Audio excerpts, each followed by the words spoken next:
Hello, Kingdom Hearts fans! So, I'm making this video because we are now just 2 weeks away from Kingdom Hearts 3. 2 freaking weeks.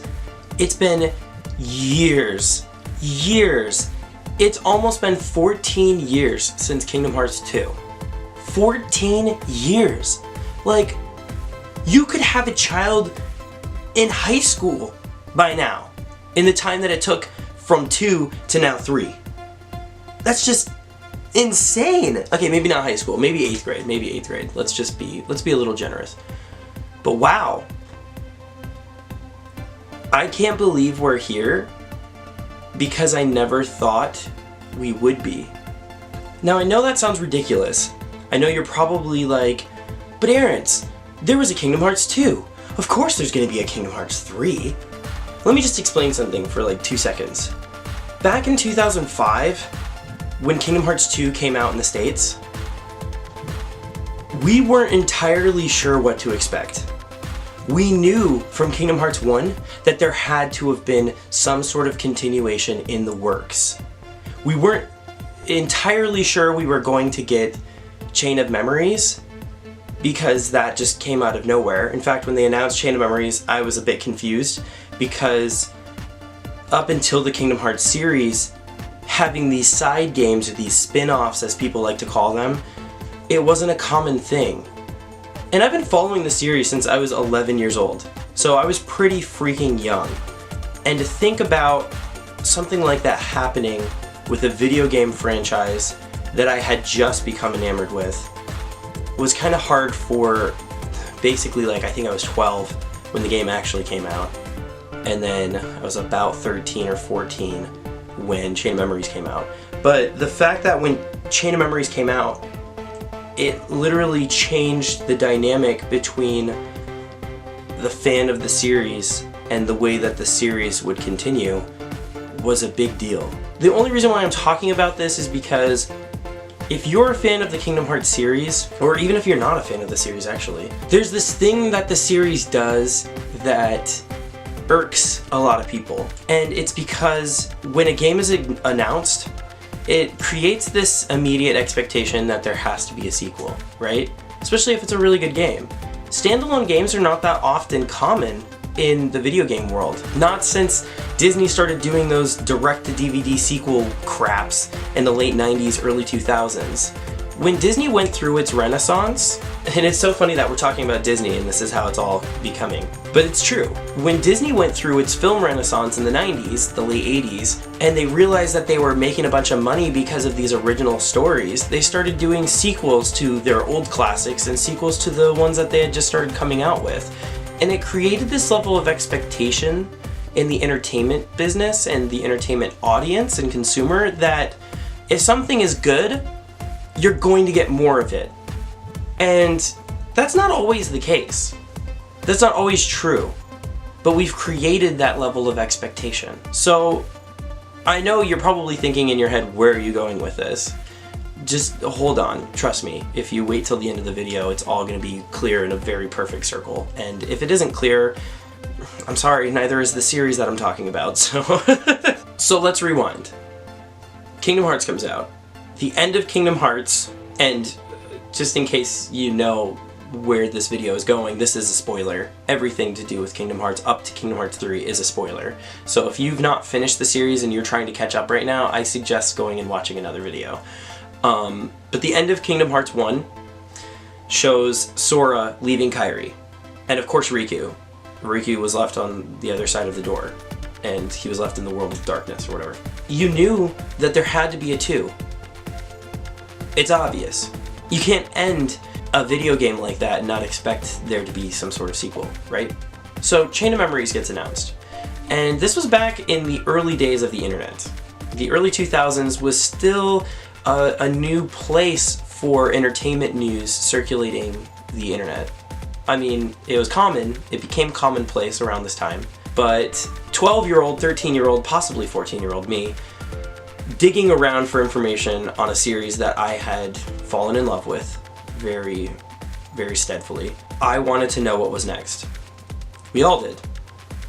When I saw that Chain of Memories was going to be the sequel on a Game Boy Advance, there was a level of skepticism that not only myself, but probably many others had experienced.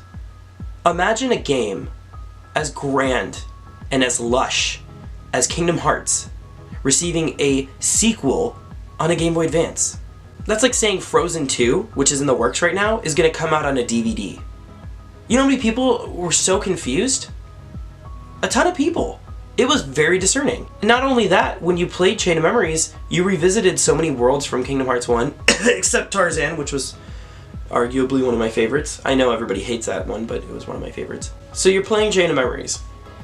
And the thing about Chain of Memories is it's a game that not only introduces a completely new mechanic to the gameplay than Kingdom Hearts 1, but the story is completely different. You're almost thinking in your head, is this the same game? Are these the same characters? But it makes sense. I mean, it's Tetsuya Nomura. It makes sense, somehow. In his way, I guess. I don't know. But you get into the castle, Donald doesn't know magic, there's this confusion as to where they are and why they are, and it turns out these nobodies become a thing. This creates our first level of confusion and questions. The same level of confusion and questions that become a constant within the Kingdom Hearts series. And that's fine. I love the enthralling mystery that the series brings to the table. It's something that pisses off a lot of people, but it works with me. I love mysteries. I love being able to figure something out before it actually comes to light, to only find out that you were wrong the whole time. That to me is the most amazing thing. It's this element of surprise that's unforgiving, and I love it. That being said, where were they going with this? You beat the game, and again, spoilers, you beat the game, and where are you? Sora's encapsulated in this like memory containment pod thing. And Naminé is rearranging his memories so he can leave the castle, you know, unperturbed. Leave the castle the way he entered the castle. And it's funny because when he finally does exit the castle, I know I'm getting ahead of myself, I apologize. He's like, you know, 2 feet taller and he doesn't fit his clothes, and it's hilarious because it's like, what happened in the last year and 30 days, you know? So then you unlock this mode where you play as Riku, and Riku's on his own journey, right? He's somehow found his way into the dawn from the door to darkness, and he arrives at Castle Oblivion as well. And he has Mickey, sort of, and he's battling his darkness still. And that, again, was a game changer for the series. Oh my gosh, you're playing as Riku. First of all, Riku is a definite fan favorite. So playing as Riku in Chain of Memories was very refreshing. I will give them that. I thought that was a very interesting way to make the game a lot longer and to introduce quite a bit more to the Kingdom Hearts lore, because now you start to understand that darkness is this interesting game element that was not only just like this thing that happened in the first game, but is a component and again a constant that continues throughout the series. And that was fascinating because Riku fighting his darkness, Riku was the original Chosen One. A lot of people forget that. It wasn't supposed to be Sora. Sora somehow got lucky in this weird, like, transcendental happenance of coincidences. But Riku was originally supposed to be chosen. And so him battling his darkness, there's a lot of strength of character that comes with that. But I know I'm rambling because I've played these games so many times, and I could ramble the rest of my life about these games. That being said, what happens next? We start seeing these crazy previews for Kingdom Hearts 2. And I will tell you right now that the way that they introduced Kingdom Hearts 2 was ingenious. And like the TGS trailer and the E3 trailer that came out, those beginning years, back a year before the game even came out, and you saw this blonde-haired boy, but you never saw his face, and you saw these white creatures that weren't exactly heartless, it was mesmerizing. The way that they announced Kingdom Hearts 2 was incredible, because they really capitalized on this air of mystery that they introduced with the end of the first game and Chain of Memories. And then you get the game, and I remember this so vividly. It was the day the game came out, and I didn't have a job, and my mom surprised me, and I was trying to call her all day to try and get her to pick up a copy of the game. and she never answered the phone. Well, my little brother told her that that's the game that I wanted. And so she came home and she surprised me with Kingdom Hearts 2. But I stayed up all night with my little brother Jay, and we cranked through the prologue, which, if you've played Kingdom Hearts 2, which again, this is a spoiler, I have to keep saying that. So, beginning of Kingdom Hearts 2, you see the blonde-haired boy's face, and he's a real person. And the opening is stunning. Sanctuary is an incredible song. It's based off from Passion, which came out, the October before the game had come out, and I was obsessed. I've always been obsessed with Utada. I have every single one of her albums and every single one of her single collections. You play as this blonde-haired boy who you find out is Roxas. And his story doesn't really make sense. And they go about it in this sequence of days, right? Which is really funny because then later they did 358 over 2 days and they did the same sequence. But it's a Roxas thing, right? Because time is something in the Kingdom Hearts series that a lot of people don't realize is the foundation for a being. And that's why Roxas, his entire situation is centered around time. Because he's a being so powerful because of his bond from Sora and his, there's parts of Ven in him where he is kind of Ven, where he is a person. And time is a concept he understands. Not a lot of strong nobodies understand that concept, which is why this element of time is important. So you get to the 6th day. You find out that the world you had been living in for the last almost week doesn't exist. You find out that they're playing with you so they can wake Sora up, who's the real you, and you're not real. It's confusing for a gamer. You're playing it for the first time, especially if you didn't play Chain of Memories and you don't even know who these nobodies are or the organization in general. It's confusing. But as a player who played Chain of Memories and you saw Axel and you thought he was evil, you see the side to him that's maybe not so evil, but then maybe he is. You wake Sora up, he doesn't fit in his clothes anymore, and you go on an adventure, like before. The adventure is similar, but very different. The mission is the same. So you get to the end of Kingdom Hearts 2, and you get to talk to Riku, and the way that they ended that was just so beautiful. I just replayed it yesterday, and replayed it. Like I don't have it freaking memorized. I could literally quote the lines as the characters speak them. It's depressing. So you get to have this interaction with Riku, and Riku tells Sora that he had always been kind of jealous of him because of the way Sora is. And then Sora says that he had always been jealous of Riku because he always thought that he was better at stuff than him. They go back and forth. And then Riku goes, well, I have something that I know you can never have, and that's being a friend with you. And then Sora's like, well, then I guess I have the same thing, right? So then the door to light opens because of this connection between Kairi and Sora when Sora reads the note from Kairi. And they fall from the sky in Destiny Islands, which is part of the foreshadowing from all the secret videos from Kingdom Hearts 1, which is just freaking mind-blowing. And they land in the water, Sanctuary queues up, Donald and Goofy and Mickey are there, and Kairi's there, and they have this moment where Naminé and Roxas interact with one another. It's beautiful. It's the end of Kingdom Hearts, right?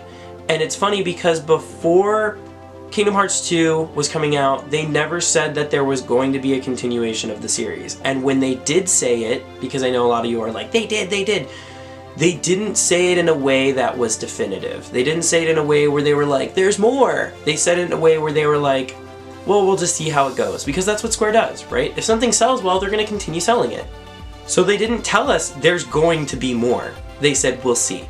This scene takes place. I'm crying because not only is this the end of the journey, but Sora and Kairi are interacting. They're all home. It's an emotional moment. I'm crying. But I'm also crying because I didn't think there was going to be a Kingdom Hearts 3. I didn't think there needed to be more. But you kind of knew there had to be. So the credit sequence takes place, and let me tell you, it's a 12.5-minute credit sequence. So you're sitting there with your freaking popcorn, with your legs up, watching these credit rolls, all of these photos of what's happening, and all these videos of what's happening, with the ending of every story from every world, and then it gets to this point at the very end, and you put your popcorn down. And Sora and Riku are leaning up against the Paopu tree, and Kairi comes out with the bottle, and she's like, Sora, Riku! And he pulls out the note, and it's from King Mickey. You can tell from the seal. And they all, you know, there's this beautiful pan out and this like piano roll, and then they show the Kingdom Hearts 2 logo, and you're just like, what? What just happened? They ended it, and then they didn't. And then, if you played on Proud Mode the first time, which I did, and you didn't need any other qualifiers to unlock the secret video, you see this gorgeously cinematic, well-rendered secret video where the Ansem reports scan the screen and they're playing this really beautiful, almost Fantasia-esque music, and there are these 3 beings wearing these crazy knight uniforms very similar to the one that Xemnas is wearing in the chamber room of the throne room at the end of Kingdom Hearts 2, and they're picking up these Keyblades out of the ground. What? And they're not just any Keyblades, they're Sora, Mickey's, and Riku's. And it looks like the world is over. And there's those Keyblades. This could mean anything. This could be hundreds of years in the future, because there's Keyblades everywhere. And one thing that we've learned about Kingdom Hearts is that there's only a select few that become Keyblade Masters. Or wielders in general. And so you see this field of dead Keyblades. And you're like, wow, this is in the future. Riku and Sora and Mickey are dead. And this is how they're going to continue the series. Right? I mean, their Keyblades are there. Then Square announces that they're coming out with 3 games over the course of 2 years. Or 2.5 years. Coded, which was a mobile game exclusive to Japan. That ended up becoming Recoded, which became an NDS game in the States. Well, everywhere. And, you know, they announced that the final mix of Kingdom Hearts is coming out, or Kingdom Hearts 2 is coming out soon. And then there's also 358 over 2 days where you play as Roxas and you play in the organization, and that's an NDS game. And then Birth by Sleep, which is meant to be a 10-year prequel to the Kingdom Hearts series. There's so much more now. And these are these side games, or spin-offs as everybody's calling them. So what was happening? Now, that's when we knew Kingdom Hearts 3 was kind of going to be a thing. We were all asking for it in different ways, but the lore of Kingdom Hearts expanded and became so much more. And so all of these games came out, created a lot more questions, and then here we are on this like path, right? Here we are, waiting for Kingdom Hearts 3. Waiting. Tetsuya Nomura was working on Versus 13 at the time. He was on that project. He was very passionate about continuing the Final Fantasy series in some way or another, because his initial introduction to the company and to the series in general was through Final Fantasy VII. And he is very passionate about doing something with Final Fantasy. Kingdom Hearts is his brainchild and his creation, but the Final Fantasy series had always been something very close to him. So he was working very hard on Versus 13. Very hard, to the point where it became part of the main chronicled moniker for the Final Fantasy series. It became 15. And I followed Final Fantasy long before I followed Kingdom Hearts. I played almost every game in the series.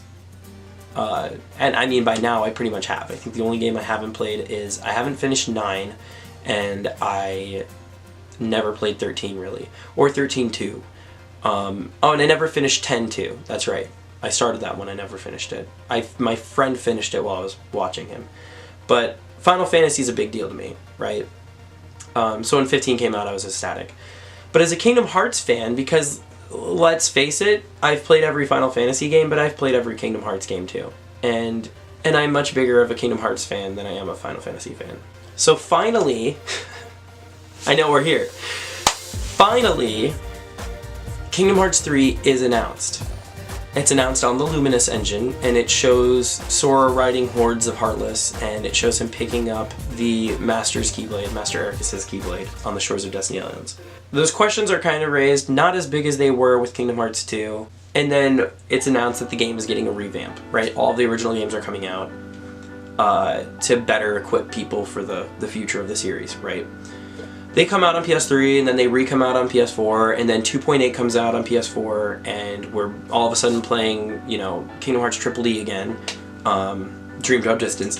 I just like calling it Triple D. We watch Backstory thinking that it's going to conclude the Union Cross games, which was called Kingdom Hearts Key before that. And it doesn't. It just raises more questions, and it tells us what we already knew about all of the masters and their story. It just kept repeating itself throughout the entire video, which was really irksome. And then at the end of the video, you see the Master of Masters and Luxu? You see Luxu helping him with the mysterious box that, you know, Maleficent's looking for all of a sudden in Kingdom Hearts 3. You're wondering what's in it. You're wondering who the Master of Masters is. You're wondering who Luxu is. And it just creates more questions, right? Which I'm assuming we're going to get answers for in Kingdom Hearts 3. And then you also get a fragmentary passage, which I was really excited about because this was announced way back when, in like 2006 or 2007 even, I think, that this was going to be the continuation of the Birth by Sleep story. And Aqua was going to get her own game, and it was going to be revisiting all the worlds that had fallen to darkness in Birth by Sleep. And that's fascinating, because we've never had a game where we've played in the world of darkness. We've seen it, but we've never played in it. That sounds funny. We've never played in the sand. So it was really fascinating. I was really excited. I loved Aqua as a character. I loved her character development. At first, when I first played Birth by Sleep and they make you play in a particular order, it's really hard to like her because you want to be on Terra's side, and then you see where Terra F's up at the end of his story. So when you play Aqua's story, besides her game mechanic being really different and hard to grasp, which I played her last, it was hard to like her at first, I'm gonna be honest. She was very righteous, self-righteous, and kind of had this like mission to the master, and she was really dedicated. She didn't really have her own story. Well, then when the game ends and you get the next part, like the epilogue of the game, and you play as her, it's so sad. Like, her story is sad. And then they did Fragmentary Passage and it was even more sad. Like, she thought she was going crazy, she's questioning herself, and at the end of the game, she's forced to stay behind. I cried, as I did at the end of Birth by Sleep. It's a great game. It's a great short game. But that got us ready for what's gonna happen in Kingdom Hearts 3. And now with all of these trailers and with like the Utada songs and like the Skrillex, we know what's happening, and we are 2 weeks away. And I'm excited. So, that being said, this video is way longer than I originally intended, and I'm going to be editing it for like 60 hours. What are you doing to prepare yourself for Kingdom Hearts 3? We are 2 weeks away. Are you running out and grabbing the 1.5 and 2.5 collection, or the 2.8 collection, and playing them? Are you new to the series? Are you replaying them to like get your brain in order for the new game? Are you watching all sorts of Kingdom Hearts videos on YouTube? Are you going out like me and buying those frickin' mystery boxes to get the little figurines like I did? Just to get the one that you wanted? And let me tell you, that's what I did, and I've got a heck of a lot of Mickey and Donald. I think I got like 3 Mickey and 2 Donald, so if you know anybody that wants one. But his head doesn't even turn. Oh yeah, it does. Just kidding, his head turns. Does his body turn? No. Anyway. Were you lucky like me, and did you get a Kingdom Hearts 3 PS4 Pro? Because I don't know how I did it, but I did. Did you also run out and buy a freaking 4K television like I did? Because I did. I went out and bought a 50-inch 4K TV to really enjoy it the way that it's intended. I'm not kidding. I'm that obsessed. I have a problem, guys. You need to come and slap me. So how are you preparing for Kingdom Hearts 3? I want to know. Let me know in the comment section below. Also, this channel, it's normally very Pokemon centric. It will be very Kingdom Hearts centric for the next 2 weeks. I apologize.